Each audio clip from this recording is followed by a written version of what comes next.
Welcome to Season 4 of the Lead with Coffee podcast, where we continue the journey into how you can change the culture in your business and your home through simple leadership practices. Grab a cup of coffee and get ready to join into today's conversation.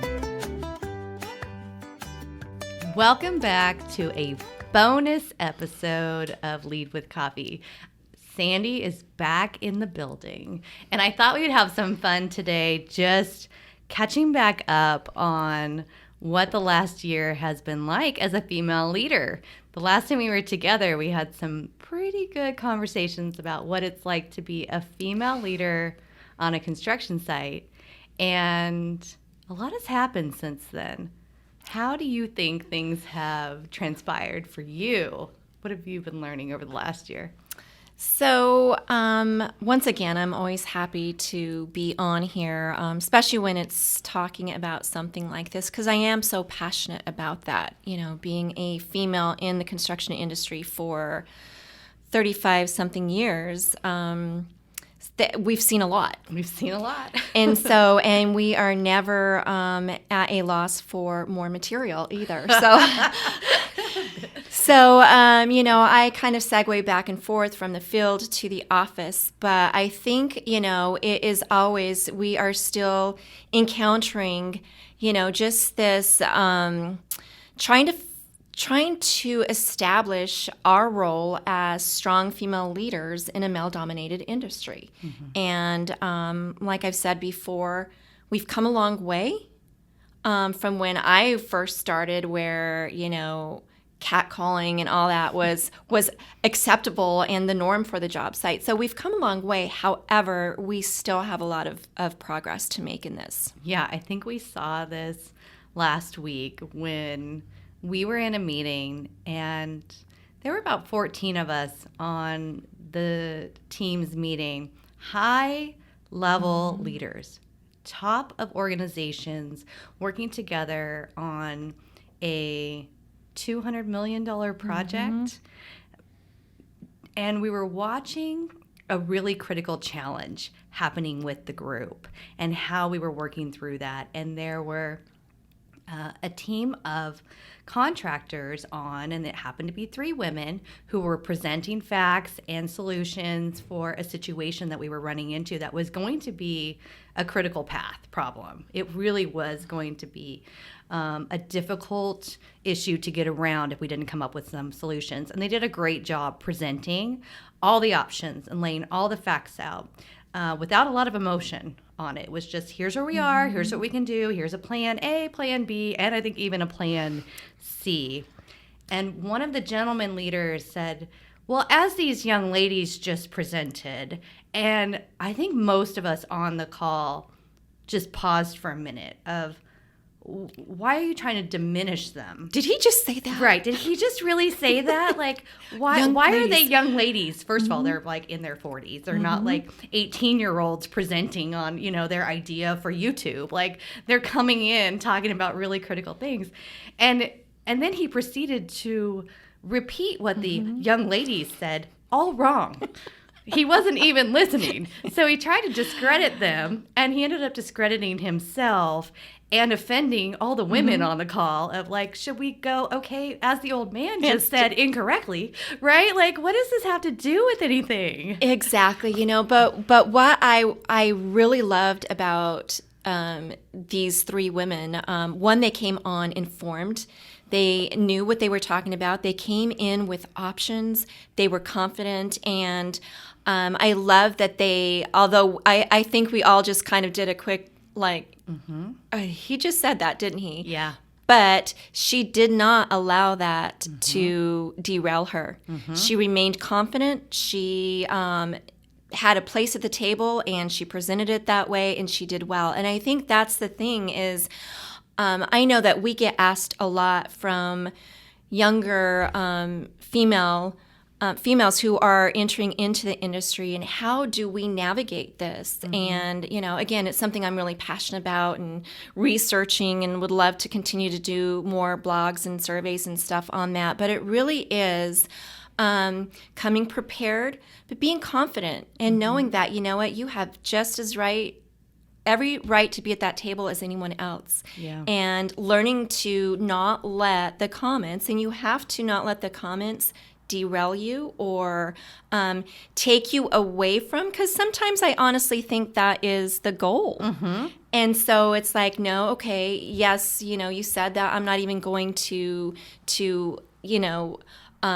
validate or appease that comment, and I'm just going to move forward again, confident in knowing my stuff, and I'm going to present it in that way. And again, being confident that you have a right to be at that table just as much as anyone else. You've earned that right, and these ladies did. Yeah. They knew their stuff. They did, and it is such a good reminder that comes with going through it. And so she clearly had gone through that before, and she knew what she should be doing at that moment. And that is something that I think a lot of women have to learn, is that you don't have the right to just react to that. You have to learn how to manage yourself at that table, because they're trying to get a reaction out of you.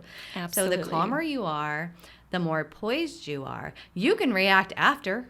As soon as we got off that call, we were like, what the heck? Like, did that really just happen? But again, 9 times out of 10, the person that's trying to do the power move, like he was, is going to be seen. And he showed himself 10 seconds later when he totally flopped on regurgitating the information. And that was one of those things. It's like he went for credibility and power and control, and he lost it just as fast as he went for it. And she gained it because she said, well, actually, this is exactly what I was saying.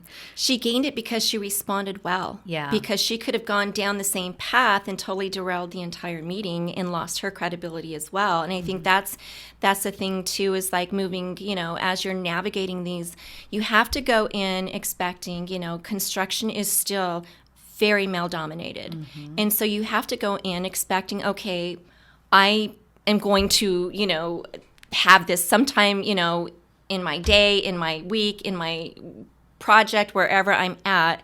Expect it so that when it does come, you're not surprised, you're prepared, and you just remain strong, steady, and confident, and not respond the way that they're wanting you to respond. Yeah, I see you do this so well when you're up against a challenge in a meeting or someone coming after you on a job site, and you have that confidence. But when you were a young leader, was there someone that modeled it for you, or did you just have to learn this skill set?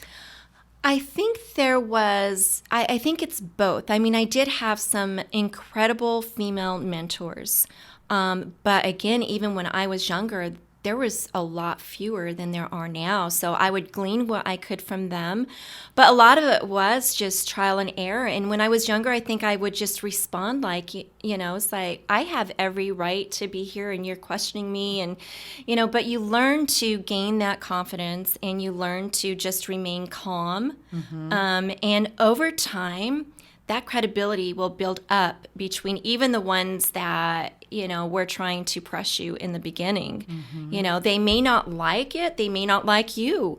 But the bottom line is that if you remain, neutral and you don't respond, then there's not a lot they can attack about how you're responding. If you just, respond emotionally, they're going to go right in for that. But if you remain calm and stuff, and that's what's going to gain your credibility. And I think, again, even with these young ladies, to me, I had so much respect for them. And so they gained, more respect from, I think, everyone else at that table. Yeah.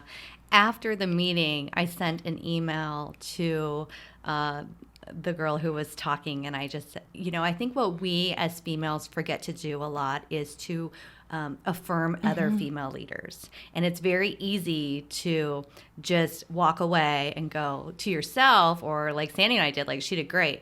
It's another step as a strong female leader to see another leader and affirm their response. And so I sent her an email that just said, I just want you to know that I was really impressed with you and your team, and you handled the situation, which was challenging, really well. And from one young lady to another, great job. And I had that in brackets intentionally because I wanted her to know, one, I saw her and I appreciated her response to that, because we have been in that situation more times many than we times, can yeah. count over the last 20 plus years as female leaders.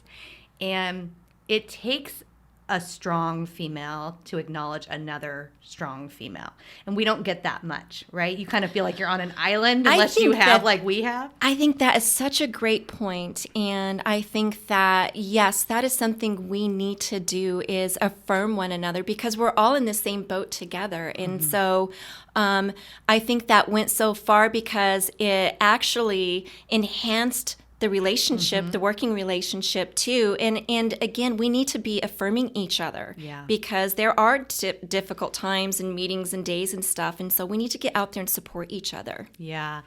So I think this was just a fun, quick conversation. Thank you for jumping in.